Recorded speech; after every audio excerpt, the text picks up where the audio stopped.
इस संसार में सबसे बड़ा दान किस चीज का माना गया है? वह ऐसी कौन सी वस्तु है जिसका दान करने से व्यक्ति को स्वर्ग की प्राप्ति होती है? इस चीज का दान करने से घर सदैव ही धन धान्य से भरा रहता है। तो चलिए मित्रों, कथा को प्रारंभ करते हैं। एक बार देवी राधा भगवान श्री कृष्ण से पूछती है, हे कान्हा, मैं तुमसे एक प्रश्न पूछने आई हूं, क्या तुम मेरे प्रश्न का उत्तर दोगे? देवी राधा की बात सुन भगवान कृष्ण बोलते हैं, बोलो राधे, तुम्हें ऐसा कौन सा प्रश्न पूछना है जिसके लिए तुम इतनी व्याकुल दिखाई पड़ती हो? तब देवी राधा बोलती है, हे कृष्ण, मैं जानना चाहती हूँ कि इस संसार में सबसे बड़ा दान किसे माना गया है। संसार में वह ऐसी कौन सी वस्तु है जिसका दान मनुष्य को करना चाहिए? भगवान कृष्ण कहते हैं, हे राधे, इस प्रश्न का उत्तर मैं तुम्हें एक कहानी के माध्यम से दूंगा। तुम इस कहानी को ध्यानपूर्वक सुनना। देवी राधा बोलती है, ठीक है, मैं इस कथा को बहुत ही ध्यानपूर्वक सुनूंगी। तब भगवान बोलते हैं, एक समय की बात है, एक गांव में एक लकड़हारा रहता था। उसका नाम राघव था। वह बहुत गरीब था। उसके परिवार का पालन पोषण बहुत मुश्किल से होता है। जिस दिन राघव की लकड़ियों की बिक्री होती थी, उसका परिवार उसी दिन भोजन कर पाता था। राघव की पत्नी यशोदा उसे बहुत समझाती थी, हे स्वामी, आप शहर जाके कुछ काम क्यों नहीं करते? आपके इस काम के कारण हमारे घर का खर्च भी नहीं चलता है। बहुत मुश्किल से भोजन कपड़े नसीब होते हैं। आप क्यों इसी गांव में काम कर रहे हैं? शहर जाके कोई बड़ा काम करिए, जिससे हमारे घर में रोज भोजन पक सके। अपनी पत्नी की बात सुन राघव बोलता है, मैंने तुमसे कितनी बार कहा है कि मेरे सामने शहर जाने की बातें मत किया करो। मैं अपने गांव को छोड़ के शहर नहीं जाऊंगा। जो शांति इस गांव में है वह शहर में नहीं है। यह मैं अपने परिवार के साथ रहता हूँ। वहां तो मेरे पास कोई नहीं होगा। मैं वहां नहीं जाऊंगा। राघव की पत्नी अपनी गरीबी से बहुत तंग आ चुकी थी। एक दिन राघव जंगल में लकड़ी तोड़ने जाता है और लकड़ी तोड़ के पूरे गांव में घूमने लगता है। वह सुबह से लकड़ी बेचने में लगा हुआ था, परंतु आज उसकी एक लकड़ी भी नहीं बिक रही थी। वह बहुत परेशान हो रहा था। उसके मन में चल रहा था कि यदि मैं इन्हें नहीं बेच पाया तो आज मेरा परिवार भूखे पेट सोएगा। राघव इन सभी विचार में लगा हुआ था। अब वह थक चुका था। सुबह से शाम हो गई थी। सिर पे सारा दिन लकड़ी रखने के कारण उसका सिर दर्द हो रहा था।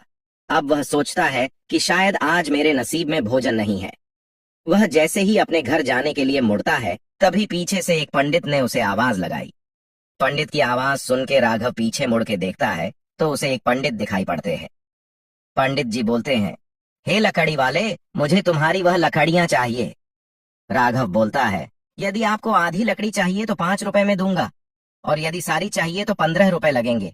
तब पंडित बोलते हैं, मुझे लकड़ियां तो सारी चाहिए, परंतु मैं तुम्हें केवल 7 ही रुपए दे सकता हूँ। तब लकड़हारा सोचता है, कुछ नहीं से तो कुछ होना ही सही है। वह सारी लकड़ियां पंडित को बेच देता है। राघव वहां से जाने लगता है। पंडित बोलते हैं, इतनी जल्दी क्यों जा रहे हो? तब राघव बोलता है, हे पंडित जी, मेरा परिवार भूखा है। मैं इन पैसों से अपने परिवार के लिए भोजन लेके जाऊंगा। तब पंडित बोलते हैं, हे, वैसे मैंने तुम्हें पूरे पैसे तो नहीं दिए हैं, परंतु मैं इन पैसों के बदले में तुम्हें भोजन करवा सकता हूँ। यदि तुम चाहो तो तुम रोज मुझे आधे दाम में बेच दिया करना। उसके बदले में मैं तुम्हें रोज भोजन दे दिया करूंगा। तब राघव सोचने लगता है, यह तो ठीक है, मेरा रोज का एक ग्राहक हो जाएगा। तब राघव पंडित जी की बात को मान लेता है और भोजन करने पंडित के साथ चला जाता है। राघव भोजन करके अपने घर पहुंचता है। उसकी पत्नी उसे पूछती है, आज अपने इतना समय कहाँ लगा दिया? चलिए आज की कमाई मुझे दे दीजिए। तब राघव अपनी पत्नी को 7 पैसे दे देता है। राघव की पत्नी पैसे देख के बहुत उदास हो जाती है और बोलती है, मैंने सोचा था आज आपको इतना समय लग रहा है तो आज आप कुछ ज्यादा धन लेके आएंगे। ये धन तो रोज से भी कम है। फिर राघव भोजन अपनी पत्नी को दे देता है। भोजन को देख उसकी पत्नी बहुत खुश होती है और पूछती है, हे स्वामी, ये भोजन किसने दिया है? तब राघव बोलता है, आज मैं एक सौदा करके आया हूँ। मैंने एक पंडित के साथ सौदा किया है। मैं रोज रोज पंडित जी को अपनी लकड़ियां आधे दाम में बेचूंगा, जिसके बदले वह मुझे भोजन दे दिया करेंगे। तब यशोदा बोलती है, यह तो बहुत अच्छा विचार है। फिर अगले दिन राघव जंगल से लकड़ियां काट के पंडित के पास चला जाता है। पंडित भोजन करने बैठ रहा होता है। तभी वहां राघव आ जाता है और पंडित जी से बोलने लगता है, यह लीजिए आपकी लकड़ियां।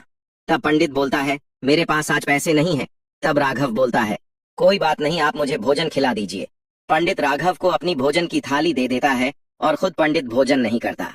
फिर अगले दिन राघव जंगल में लकड़ी काटने के लिए जाता है। तभी उसे एक घना पेड़ दिखाई पड़ता है। उस पेड़ की टहनियां वह तोड़ने के लिए पेड़ पे चढ़ जाता है। राघव जैसे ही एक डाली कटता है, वह डाली टूट करके साधु के ऊपर गिर जाती है, जिस कारण उस साधु की तपस्या भंग हो जाती है। वह साधु बिना कुछ सोचे समझे ही श्राप देने लगता है कि जिस किसी ने भी मेरी तपस्या को भंग किया है, वह कुत्ते के रूप में बदल जाएगा। साधु का श्राप सुन राघव रोने बिलखने लगता है। वह साधु से कहने लगता, हे गुरुवर, क्षमा करे, मैं तो केवल लकड़ियां काट रहा था, आप मुझे ऐसा श्राप न दें। मेरा परिवार मेरी प्रतीक्षा कर रहा होगा, क्षमा करे गुरुवर। उस साधु को राघव पे दया आने लगती है। वह कहते हैं, हे वत्स, मैं अपने श्राप को वापस नहीं ले सकता, परंतु तुम्हें इससे मुक्त होने का उपाय बता सकता हूँ। तुम्हें किसी भी मनुष्य का झूठा खाना होगा जो अपने सच्चे मन से दान पुण्य का कार्य करता हो। यदि तुम्हें ऐसे कोई 2 व्यक्ति मिल गए तो उनका झूठा खाते ही तुम्हारा रंग बदल जाएगा, जिससे तुम्हें पता चल जाएगा कि वह मनुष्य सच है। राघव साधु की बात सुन के बहुत उदास हो जाता है। वह सोचने लगता है, इस संसार में तो बहुत सारे दानी होंगे, मुझे इस रूप से जल्दी ही मुक्ति मिल जाएगी, जिसके बाद मैं बहुत धनवान हो जाऊंगा।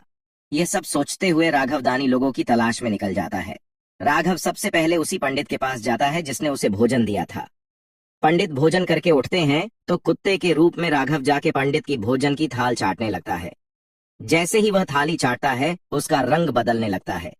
राघव अपने रंग को देख बहुत खुश हो जाता है। वह सोचता है, आधा रंग बदल गया है, मैं अब बहुत जल्दी अपने मनुष्य रूप में आ जाऊंगा। दूसरे मनुष्य की तलाश में राघव दूसरे गांव पहुंच जाता है। वहां पे उसे एक दान देते हुए एक व्यक्ति दिखाई पड़ता है, और साथ ही गांव वाले उस दानी के बारे में बहुत बातें कर रहे थे। अरे भाई, ये राजू बहुत ही दानी है, ये सदैव ही लोगों को दान देता रहता है। कपड़ा, भोजन, जरूरत का सभी यह लोगों को दान में देता है। राघव गांव वालों की सारी बातें सुन रहा था। वह उस राजू का झूठा खान के लिए उसका पीछा करता है। जैसे ही वह राजू का झूठा खाता है, उसे शरीर के रंग में कोई भी बदलाव नहीं आता है। राघव बहुत हैरान परेशान हो जाता है। कुत्ते के भेष में राघव 3-4 दानी लोगों का झूठा खाता है, परंतु उसे कोई भी ऐसा न मिला जिसका झूठा खाने से वह ठीक हो सकता था। कुछ दिन बीत चुके थे। अब राघव की हिम्मत टूट गई थी। वह सोच रहा था कि अब मैं कभी भी ठीक नहीं हो सकता। चलते चलते राघव एक चौराहे के पास पहुंच जाता है। उसे बहुत ही भूख प्यास लगी हुई थी। वह देखता है ही एक बूढ़ा व्यक्ति चौराहे के पास पानी मटके में भर भर के रख रहा है। जो कोई भी प्यासा आता था, वह वहां रुक के पानी पी के अपनी प्यास बुझा लेता था। राघव ने उस मटके में से पानी पी लिया तो उसकी प्यास शांत हो गई थी। तभी उसने उस बूढ़े व्यक्ति को भोजन करते देखा। वह बूढ़ा व्यक्ति भोजन करके अपनी थाली को जैसे ही फेंकता है, राघव जाके उसकी थाली में से बचा हुआ भोजन खाने लगता है। राघव जैसे ही भोजन खाता है, वह फिर से इंसान के रूप में आ जाता है। राघव को समझ नहीं आ रहा था कि यह चमत्कार हुआ कैसे। राघव फिर से उसी जंगल में जाता है जहां उसे साधु ने श्राप दिया था। वह साधु से पूछने लगता है, हे गुरुवर, आपके कथन के अनुसार मैंने बहुत सारे दानी लोगों का झूठा खाया, परंतु उनका झूठा खाने से मैं ठीक नहीं हुआ। दान तो सभी लोग कर रहे थे, परंतु मैं केवल पंडित और उस बूढ़े व्यक्ति के झूठे खाने से ही अपने मनुष्य रूप में आया हूँ। हे गुरुवर, आप मुझे बताइए ऐसा क्यों हुआ। तब साधु बोलते हैं, हे वत्स, दान तो सभी लोग करते हैं, परंतु जो व्यक्ति सच्चे मन से कोई भी वस्तु का दान करता है, वही असली दानी कहलाता है। इस संसार में सबसे बड़ा दान इसी को माना गया है। सच मन से यदि कोई एक रोटी भी दान करता है तो वह दान माना जाता है। पंडित ने खुद भूखा रह के निस्वार्थ भाव से तुम्हें भोजन करवाया था। उस बूढ़े व्यक्ति ने सबकी भलाई के लिए इतनी धूप में पानी रखा था। इन दोनों में से कोई स्वार्थी नहीं था। पंडितु और जितने भी लोग थे, वह अब अपने स्वार्थ के लिए दान कर रहे थे। इसलिए हमें सदैव ही सच्चे मन से दान करना चाहिए। साधु की बात सुन के राघव बहुत प्रसन्न हुआ और गुरुवर को प्रणाम करके अपने घर वापस लौट आया। अब राघव अपने परिवार में खुशी से रहने लगा था। उस साधु के आशीर्वाद के कारण राघव अब अमीर बन चुका था और खुशी खुशी अपने परिवार के साथ जीवन बिताने लगा।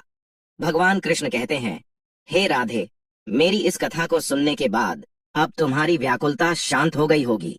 तब देवी राधा बोलती है, हे कान्हा, मुझे अब आपकी सारी बात समझ में आ गई है। इस संसार का सबसे बड़ा दान सच्चे मन से किए गए दान को माना गया है। तो दोस्तों, उम्मीद करते हैं आपको हमारी आज की कहानी पसंद आई होगी।